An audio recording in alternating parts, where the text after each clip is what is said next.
6, 7, 8. Rock step, triple step, rock step, cha-cha-cha. Rock step, cha-cha-cha. Rock step, cha-cha-cha. Hi, my name is Kate, and my pronouns are they, them. Hi, my name is Lou. My pronouns are they, them. Just two they, thems talking about dance. Dance and stuff. Woohoo! Hey, Lou. Hey, Kate. How you doing? I'm good. Glad to be here with you today.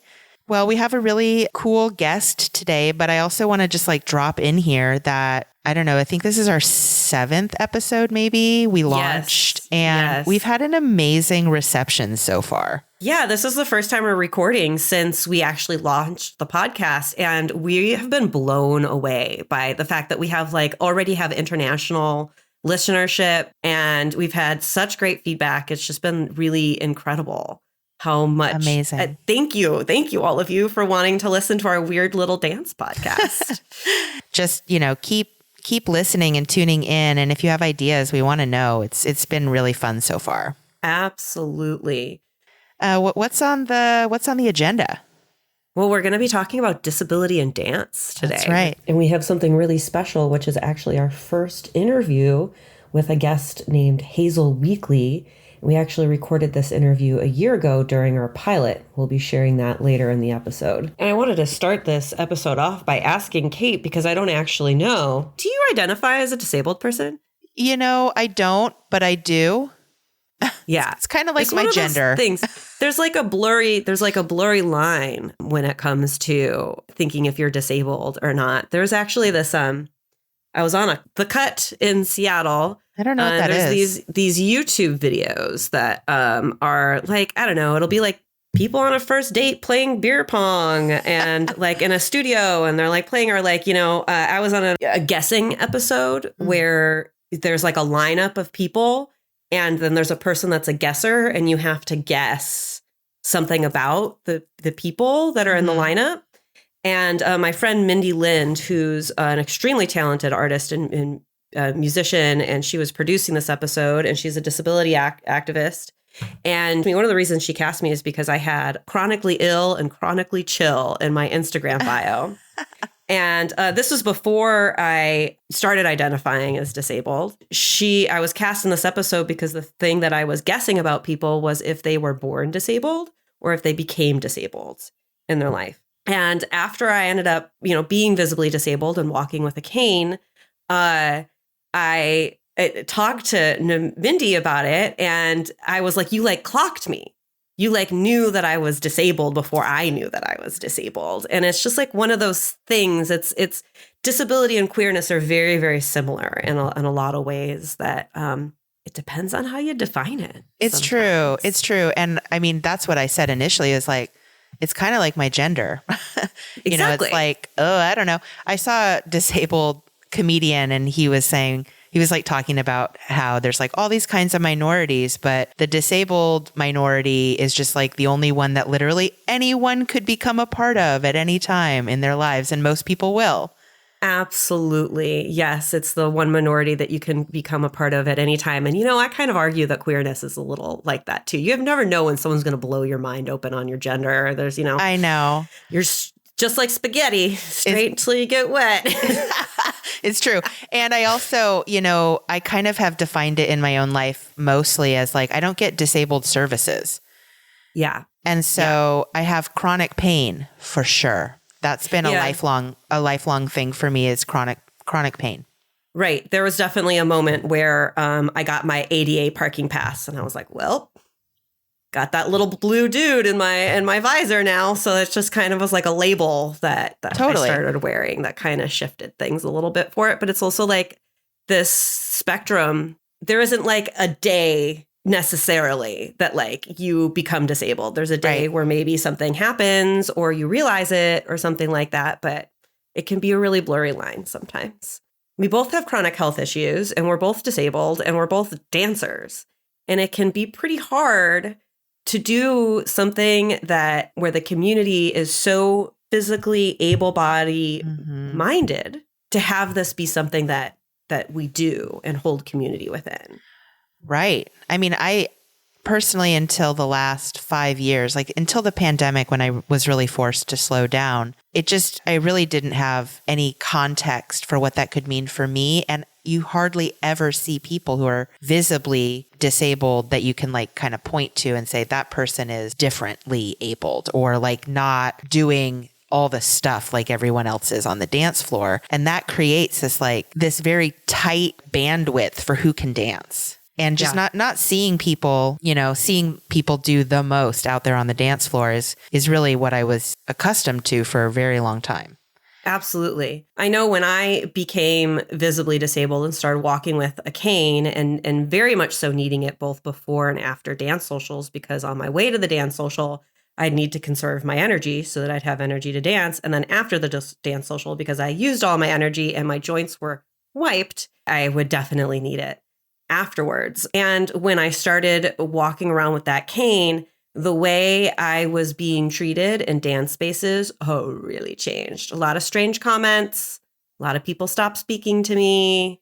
It was really, really interesting how I seemed to bring up a lot of feelings.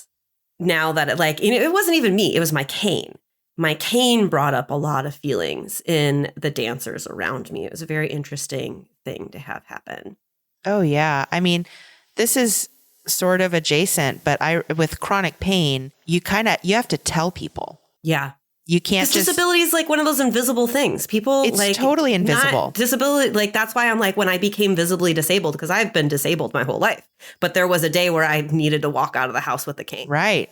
But I was on a dance team in 2019 and it was a heels routine and I was training for this one piece of choreography. And at the end of the rehearsal, I went to the director and I was like, in tears, I was like, I can't do this.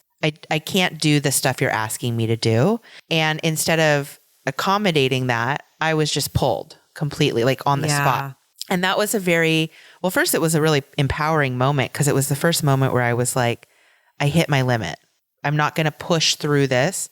And it also was kind of like that moment was like the downfall of me like not performing anymore and kind of saying, fuck you to the kind of ideal of what it means to be a dancer.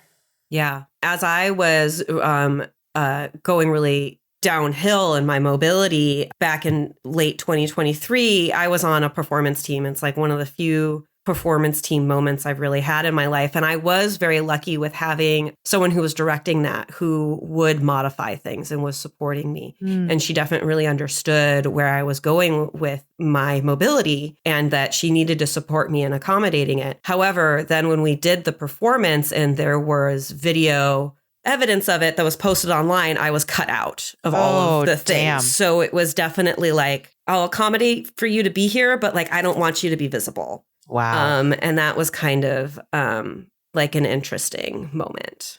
Very, very. And I think like there's little whispers of visibly disabled folks in the dance scene, but it's kind of like the outlier. Well, I think it is with all the other things that Degender Dance kind of likes to talk about and is really passionate about. I think it's very exciting to imagine a world where literally anyone can be seen as a dancer.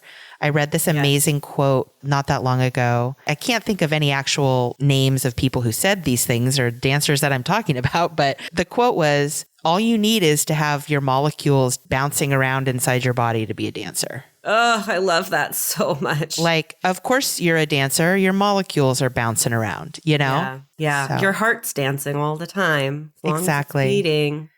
Exactly. Yeah, love that. I have this story from a year ago. It was actually as I was leaving the radio station when we recorded this interview with Hazel. And it was in the period of time where I started walking with a cane. I did not have a diagnosis yet, and I was really struggling with my mobility. And I was going to my car. I had this woman, she was driving an Audi, and she pulled over and stopped the car, and she got out, and she asked if she could pray for me. I'm sorry. What? And I remember being really confused in that moment because it was June and I had extra Pride stuff on my car and I was dressed like I was wearing my like weird little fedora and just like looking pretty gay as well. And I was like, is this because I'm gay or because I'm walking with a cane? Like I could not tell.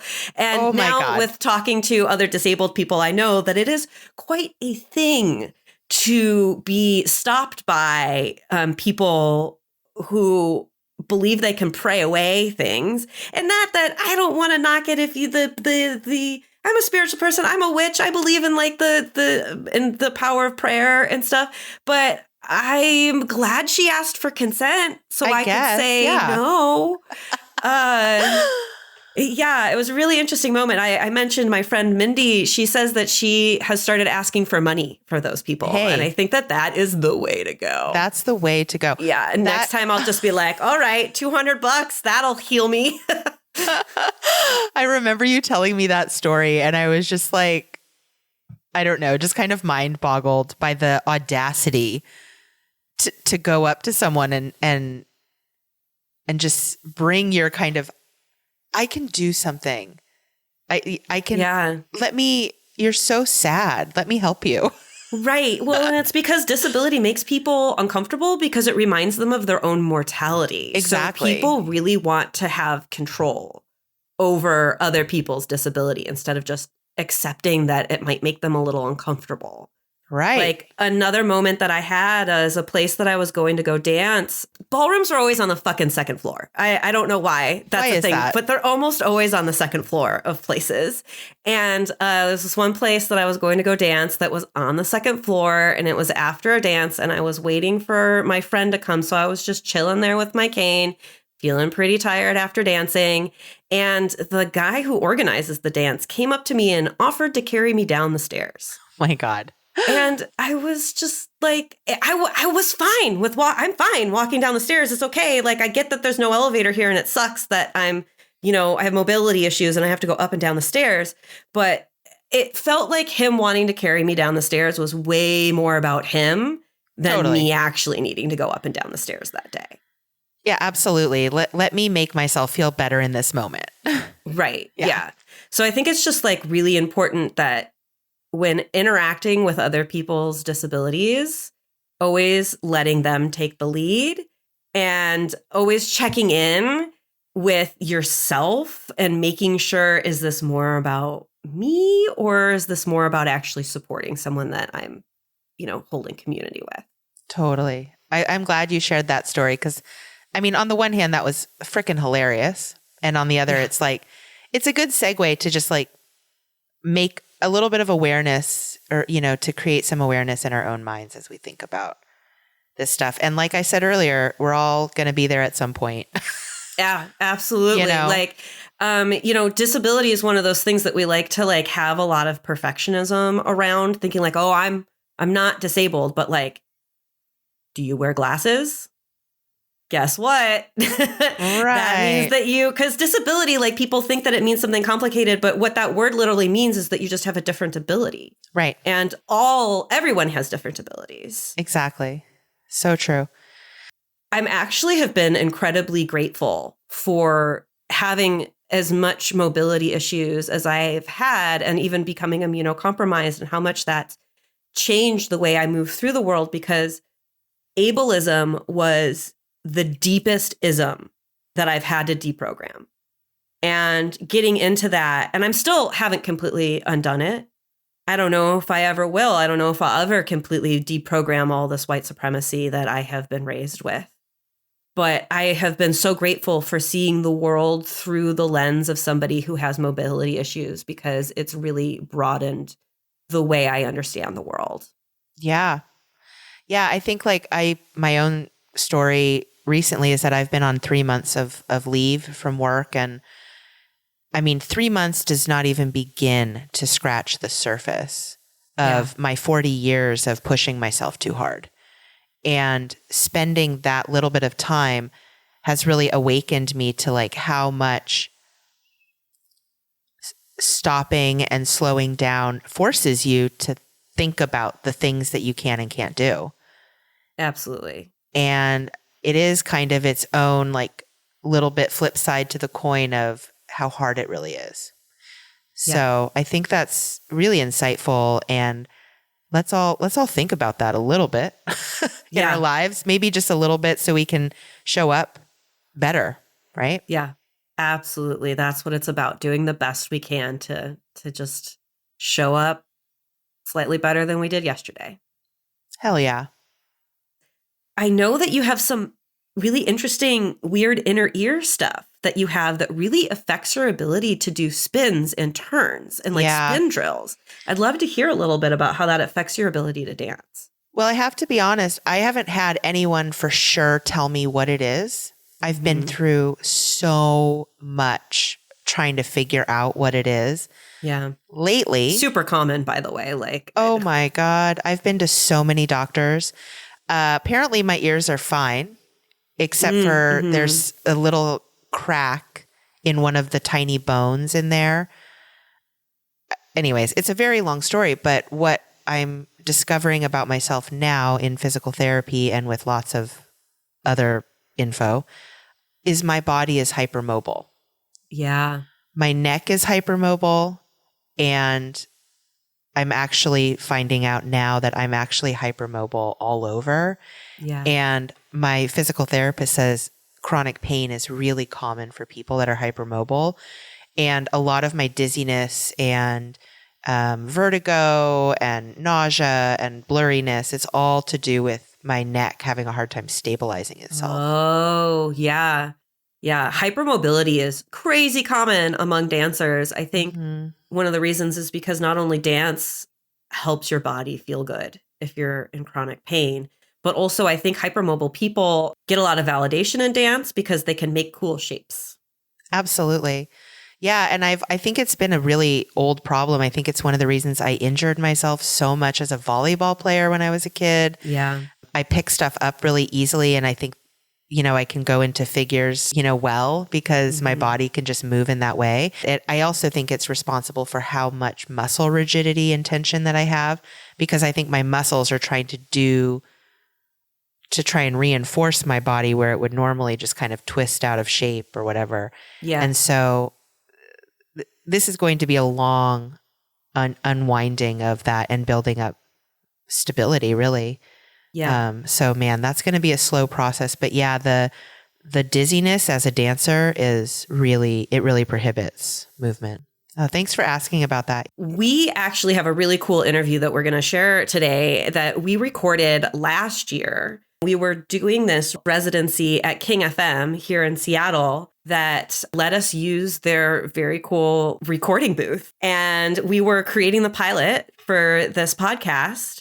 And we had Hazel Weakly, disabled queer dancer, come in and talk to us about dance. Yeah, it was awesome. And just like a little bit about that, we've come a really far way in the last year, because like 90% of the material we recorded that day was just like us figuring out our lives and just kind of figuring out what this would be. And like, we were trying to be like, oh, we'll do like meditations every episode and stuff like that. And it took us a while to kind of realize and focus what we wanted this podcast to turn into. And it was really cool to go back and look at that pilot. And especially now that we've like released some things.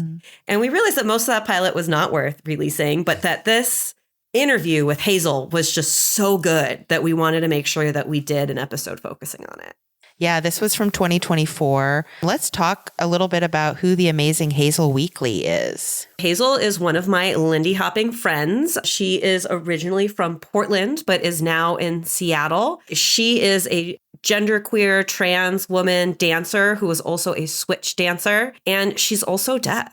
And she is such a fun, wonderful, generous person and has to navigate a lot of adversity to be able to exist in the dance world, not only with having her gender be something that can take up space, or the way that she dances with being a switch dancer take up space, but also with her ability to hear the music and move along with community in the way that she hears things differently.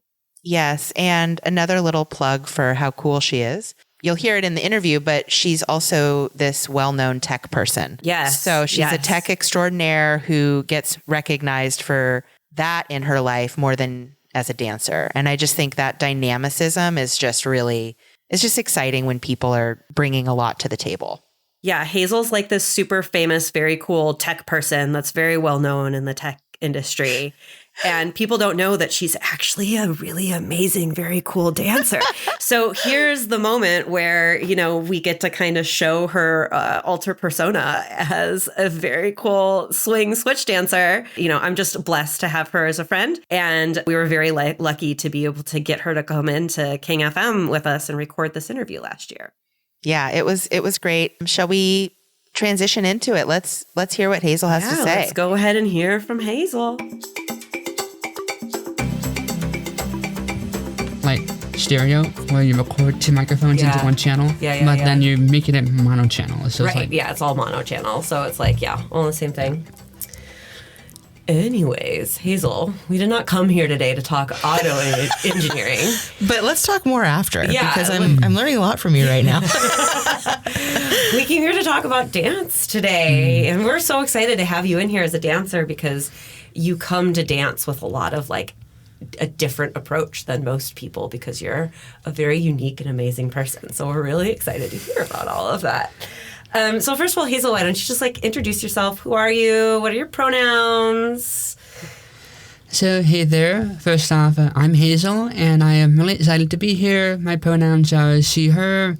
So about me, typically I introduce myself from a tech perspective, but from a dancing perspective, I've been dancing off and on for about, I want to say, almost 9 years. And in that time, I have danced everywhere that I can find, pretty much.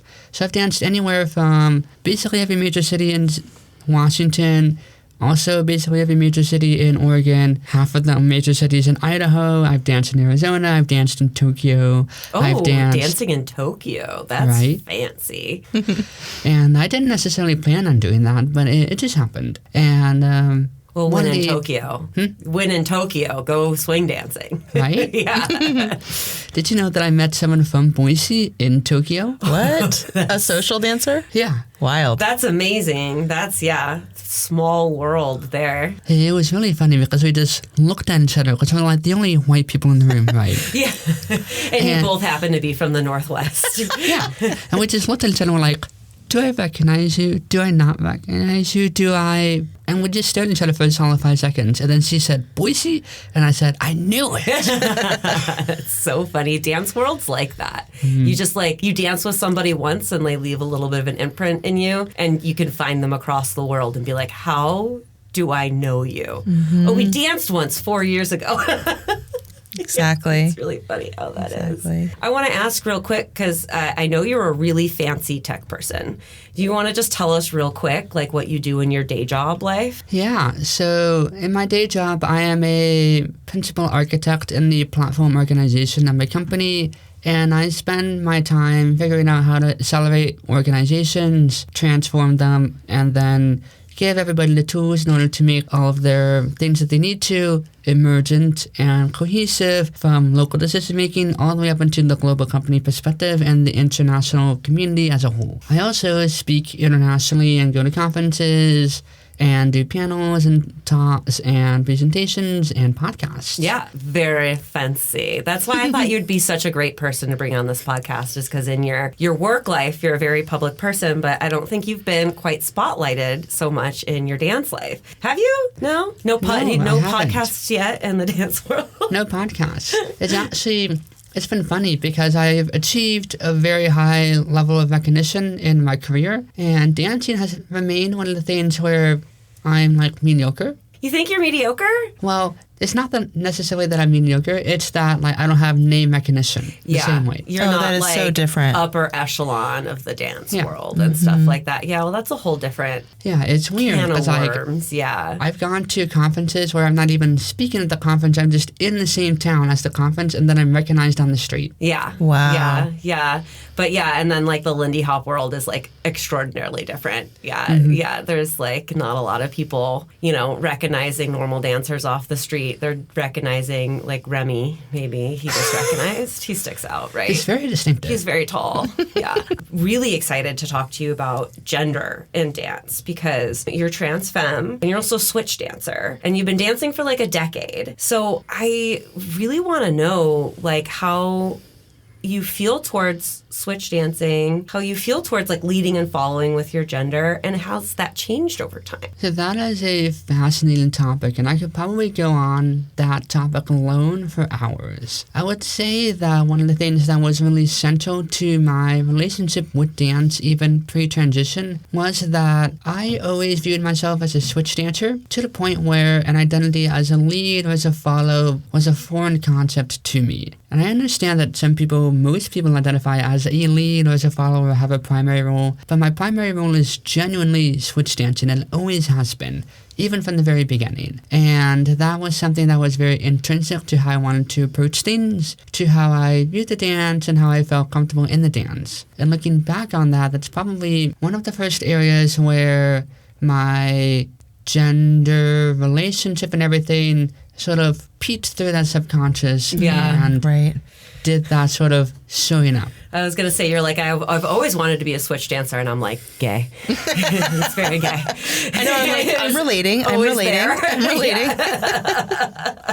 One of the worst part. What? So I was talking with a friend of mine the other day, and they're non-binary, and they came out a couple years ago, but they came out several years before I did. And they said, they were talking with me, and they said, well, you knew for several years before you came out, right? And I said, no. I figured it out, and then I started transitioning 2 weeks later. Wow. I had zero gap. Not wasting time. Yeah. I was not in the closet. There was no closet. I was in denial. Yeah. I mean, that's normally what the closet is. It's not necessarily like pretending that you're not gay, although a lot of people do have to do that. But a lot of people's experience of being in the closet is literally like the world has gaslit us into not realizing we exist. I feel like especially as trans people. I also think, I think it's important to recognize that it's also like we don't have people or examples around us for our own expression. And so, like, I was going to ask you, how did you know from the get-go you were a switch dancer? Did somebody show that to you? Or are you that trailblazer? You know what I mean? Like, somebody showed me what it was to be those things. Or were you just like, this is my understanding of who I am and who I want to be as a dancer? It was intrinsic for me. And it's not the case for a lot of people. A lot of people need to be shown switch dancing and maybe even convinced or cajoled into trying it. But for me, I started learning how to dance in Tri-Cities, with a small little town with the lead of the scene being Chris Walters, and he's been running the scene for decades, and he's an amazing person. But very small town vibes and very small, close-knit scene. And even in there, I was basically one of the first switch dancers. And the switch dancing scene kind of started a little bit off of that with more people learning it after I started doing that. But on the very first day, it was, oh, you can do this. And I'm like, okay, I want to do that. Yeah. And like month 1. Nice. The very first month, I was switching. That's so cool. That's amazing. So do you feel like that was, I think I heard you, but I want to just like put a pin in it, that led you to understanding at some point more of your gender? So it didn't lead to understanding more of my gender, but it did lead to humorous realizations after I figured the gender thing out. Yeah, one of those things where you look back and you're like, yeah. So like that previous conversation that I had with my friend, they said, you knew for several years, and I was like, no. And they started laughing because they were like, but you were showing up to dances in dresses and heels for a few years. Yeah, but I just liked that. I didn't know that meant anything or that, it's so funny. And it wasn't actually until I started dating a woman in Portland, Oregon, who would later become my ex-wife. Well, we got married then anyway. Normally you marry someone before you divorce them. You didn't marry your ex-wife? We did that. But it wasn't until they started getting derogatory comments about me that I stopped wearing heels as much. And that was sort of probably, ironically, if I hadn't had that interaction of the indirect negativity, because I'm deaf, so like I'm not gonna notice if people like have side comments. I'm just gonna live my life. You have to like be upfront into my face, and most people in the Pacific Northwest are just not that full aggressive. They're too passive aggressive for that. But she was hearing and they would make comments to her about like, oh, why is your boyfriend wearing heels? Like, that's weird. And I was like, well, I would rather dance and not have you feel uncomfortable with other people coming up to you. So I stopped wearing heels and I stopped wearing, and that probably, it didn't necessarily put me in the closet, but it made it take longer for me to realize certain things. Yeah. There's things like that where moments of shame and stuff like that come up, and it just like continues to extend the cognitive dissonance between like, I like doing this stuff and I identify as like I can let it into my internal self. Yeah. And I think it was interesting. It wasn't necessarily shame for me, although I think that was part of it, like very internalized. It was a lot more of convenience.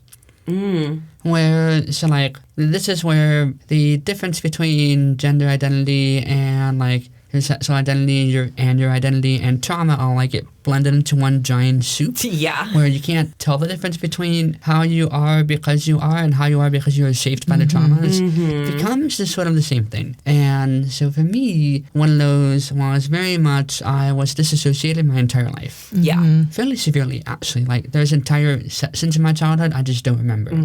Most of my early adulthood, I also don't remember. And so part of that was this huge ability to go, oh, this is inconvenient or this is a problem or something. I'll just turn that part of me off. Yeah. Right.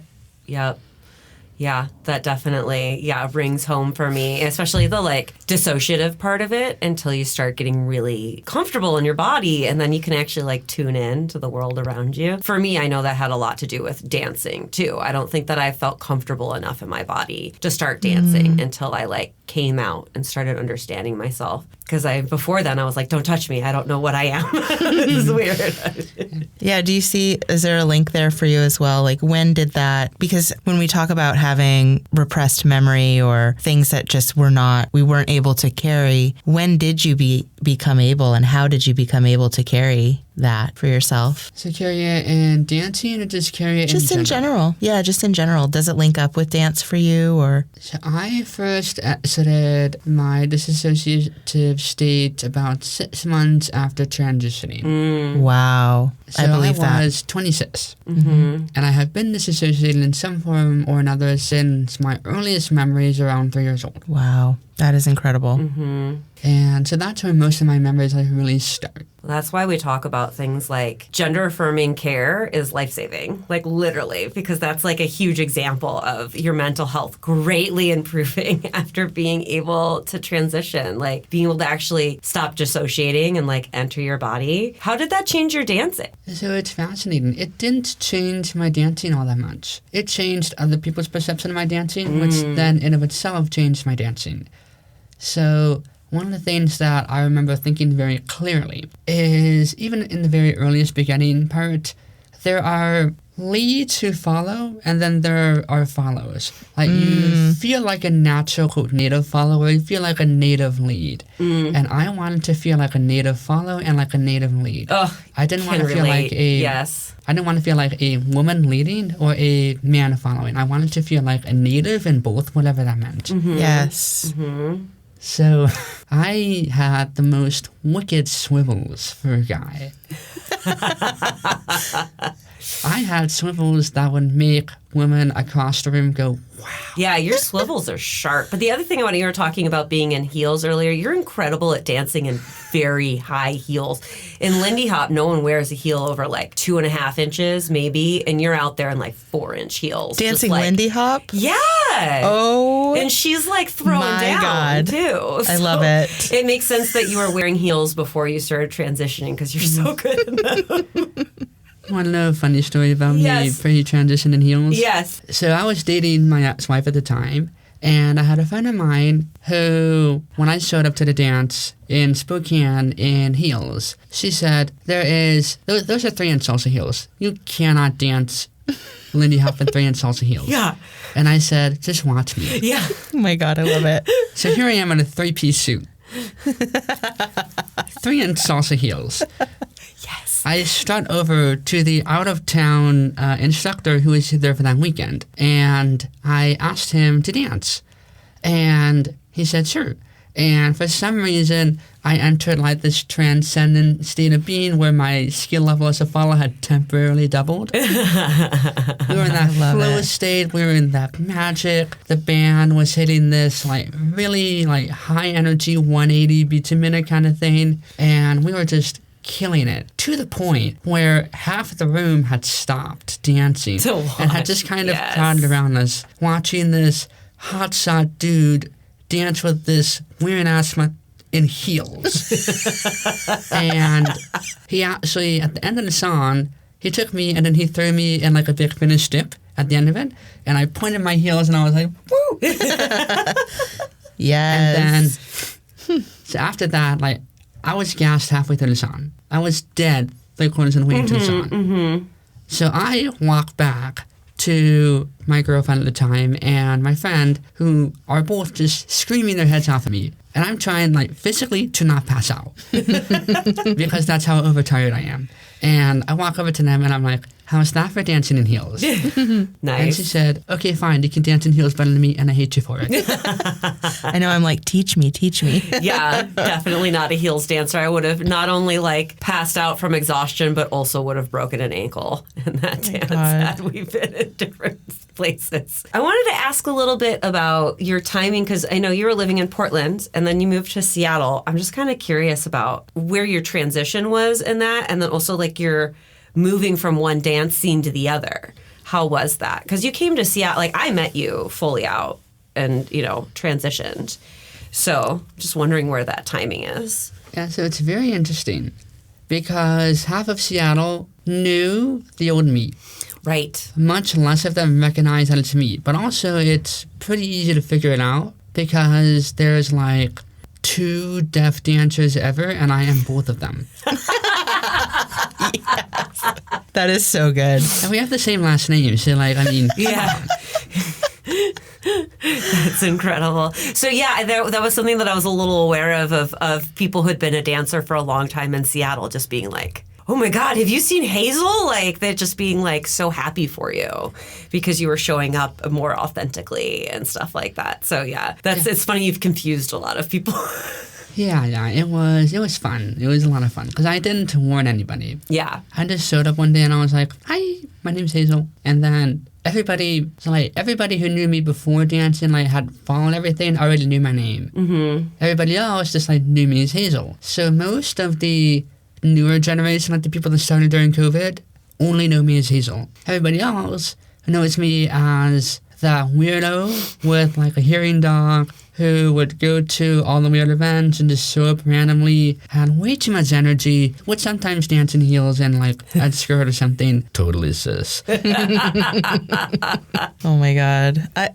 Can I transition to ask a little bit about your hearing doc? Is the hearing doc what is in your ear? Is that what you're talking about? No, the physical dog. I would bring a dog named Lupita to the dances sometimes. Oh my God. That's amazing. I know. And she would lay under the benches and I would like tie her in a little corner. I'd check in on her. And so everybody knew Lupita. Now she's very retired and she does not care. And so she gets to stay home. Nice. And be a sleepy little baby because she's 13 years old. Oh, Lupita. Angel. So when you are dancing now, what is your relationship? And I'm curious about your relationship to hearing the music and what that approach is for you. What is that like? So hearing the music is interesting because that goes into the dynamics of how my hearing works and then the dynamics of how I work. Right. Because on paper, my hearing isn't. And to any audiologist you would ever talk to, if you gave them my audiogram and you gave them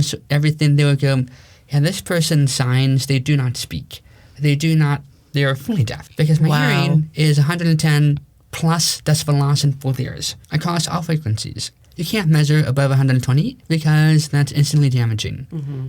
Wow. So they stop at 120 and go, you're deaf. Yeah. You're beyond modern hope. And so when I was born, the doctors told my mom I would probably never learn to speak and that I would be fully signing and may never really learn how to comprehend audio at all. And obviously, I proved all of them wrong because I can't. Amazing. Talking on a podcast as a dancer. I love that for you. Yeah. So fucking cool. So that was obviously a lifelong process for you. And when you started dancing, why did you choose swing? So I didn't necessarily choose swing dancing. I was in college and I knew I wanted to do dancing of some sort, but it was like a latent subconscious thought. And so I saw a poster on a bulletin board somewhere that said, oh, swing dancing. And I said, awesome, I'll try that one. And then I went to there. Everybody was terrible. Imagine the worst college seat you've ever seen. It's fine. So I went there, loved it, went home, and then immediately did the thing that I always do, which is I impulsively researched the entire topic and read everything on the internet about it. Nice. It's a big Lindy Hop internet hole you can go down. Yeah. Yeah, I went down all of it. Wow. Nice. Yeah. I had read, I want to say, about 80% of publicly findable information on the internet at that time. Yeah. And then I was like, oh, is there any swing dancing nearby? And there was Tri-Cities, which was an hour away. So I went there an hour away and showed up, and I was like, cool, I'm going to do this. And then having looked at a lot of the other dance styles and having dabbled in a bunch of things, I personally really like swing dancing because of the structure itself and because of the culture it originated from and the stories that it originated from. And the fact that swing dancing feels inherently like a dance of tension, like a dance of riding that line of discord. Because to swing a beat, you take a beat and you take something that is steady and stable and then make it unstable to the point where it's about to collapse and then you go just before that, and that's a swing beat. That's kind of what it feels like dancing with you sometimes.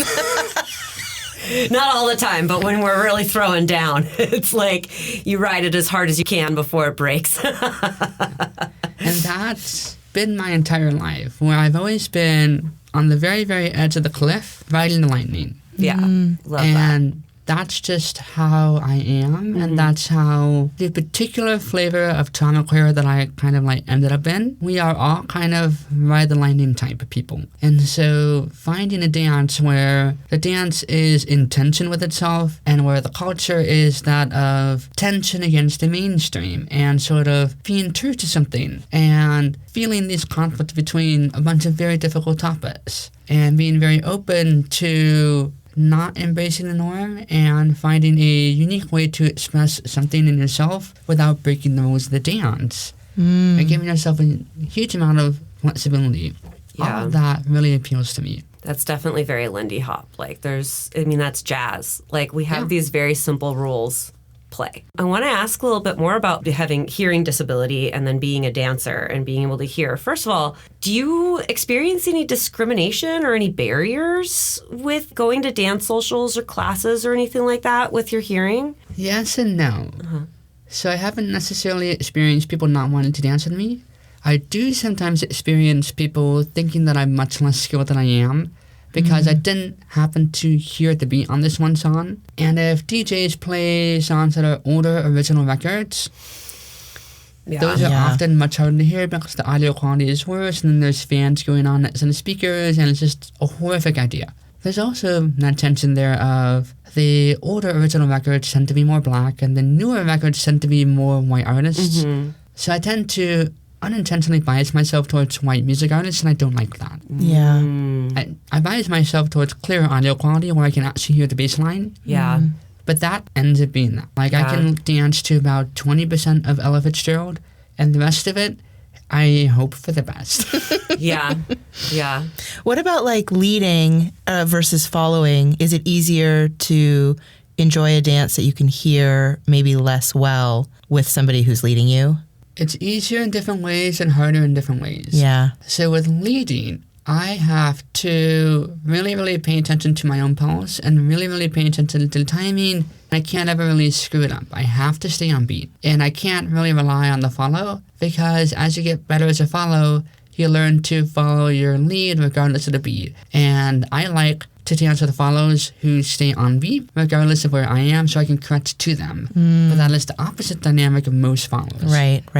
So I need essentially the power bottom of follows. Love.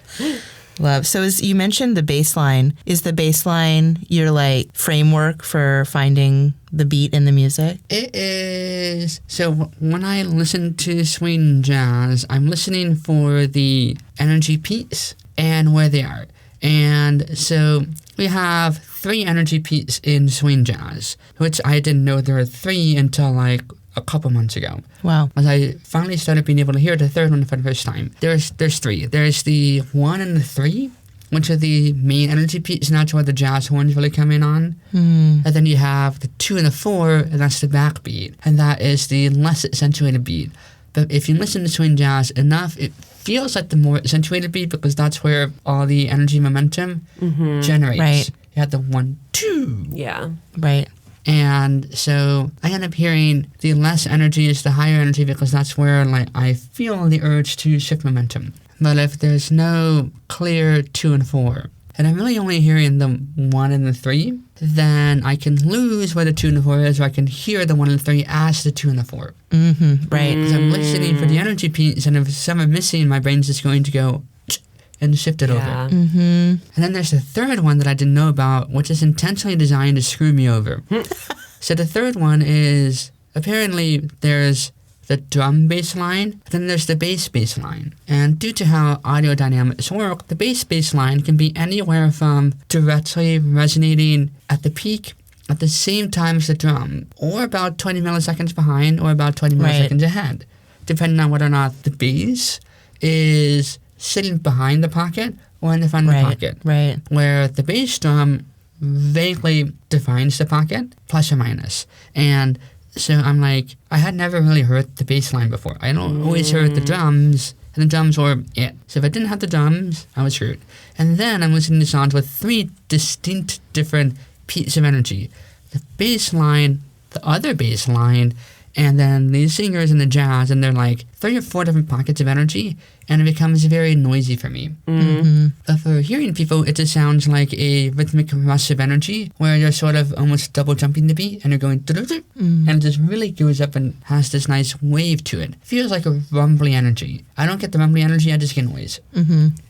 And I found out that, so in the swing pocket, when you're relaxing the beat, you're actually on the bass line, you're not on the drum line. But I would hear the drum line, extrapolate what the bass line was, then nail it, based on a line that I couldn't hear and didn't even know existed. And now I can kind of hear it sometimes in certain songs, and it messes with me every time, because I then go about 20 milliseconds behind that line, and then I'm off. Because now it's slightly ahead of the other 2/4. So that kind of like pulls like the swing and like the groove out of it for your movement. Yeah, that's really interesting, and it's incredible. You know so much about music, and so I had to. Yeah, I was gonna say that must have been a needs must for you as a passionate dancer. It was a must, and the reason for that is because I typically only hear about reliably 5 to 10% of a song. Got it. I hear, like 75% of the song, but I don't know if I'm hearing it accurately, or if I'm hearing people's feet, or if I'm hearing just people talking, or just noise, or echo, or anything else. No idea. But the song, I hear about 5 to 10% of it accurately. And so I need to be able to extrapolate the whole rest of it from that, which is also a huge reason why I like jazz, because despite it being very varied, there's a lot of very basic jazz rhythms, and musicians have such a beautiful talent at being flexible but staying in it. And staying in the structure, and staying in a way that you know where everything's going.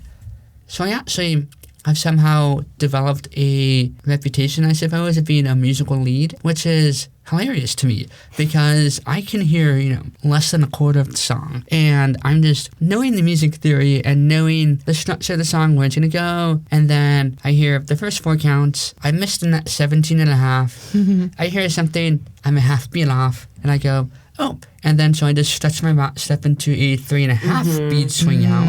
Then I catch it back in, and I do all this stuff subconsciously. And people go, oh, that was really nice. You mashed it. I'm like, I got unlost is what I did. Do you think in a few sentences you could just leave us with what you want for the dance world moving forward as a person in it? What would change if it could for you? For the dance world, what I would say is there's a certain type of inclusivity that comes with embracing the fact that people are different and sometimes in fundamentally incompatible ways. Figuring out how to embrace the tension and make things work without trying to get everything homogenous Yeah. brings a lot of beauty into the dance world. And being able to embrace the different communities and uncomfortable truths that come with having different communities can get you to a place where you can approach things as equals rather than having to approach things as being in stakeholders. Like, you don't have to be a stakeholder. You don't have to win and lose. It doesn't have to be a zero-sum game. Beautiful. Love it. that. That's an incredible thing to end on. I love thinking about how tension, that is like what gets us the really good stuff, especially as Lindy Hoppers. You need the tension to get the good stuff. Well, thank you so much for joining us last year, Hazel. I appreciate you still wanting us to share that interview. And it was just a delight to dig that out of our archives and be able to share it with all of you today. Yeah, that's it for us today. Thank you again to Hazel. Go ahead and leave us a review on your favorite podcasting platform. We'd love to hear what you have to say. Absolutely would love to hear what you say. That also just helps get the good word of degender dance out there and more people discovering this podcast. And then also, even though we are divested from everyone's favorite society-destroying social media app, Instagram, you can still find our profile there, which is degender_dance. Yeah, we use it sometimes for stuff, Sometimes. dance little and stuff. things, dance and stuff. And all love letters, suggestions, and of course, our favorite hate mail can go to degenderdance@gmail.com. That's it for us today. Thank you so much for tuning in. Thanks, y'all. Bye. Bye-bye. Cha-cha-cha, rock step, triple step, ooh, ah, jazz hands.